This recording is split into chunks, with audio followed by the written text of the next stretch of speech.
அஞ்சு விரல்களை கோத்து நாம 10 விரலானோ மணக்கோலத்தில் பார்த்தா அந்த சின்ன பொண்ண காணோ சில நாளில் நீ என் தாயே சில நாளில் நீ என் சேயே நீ மடி மேல் சாயும் போது அந்த வானம் விரிக்கும் பாயே எப்போதுமே என் கூட தான் என்று நினைச்சேன்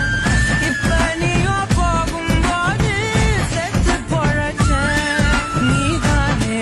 குலசாமி ஒரு வரமும் தாயே மகளாக பொறப்பேன்னு நீ சொல்லி போயே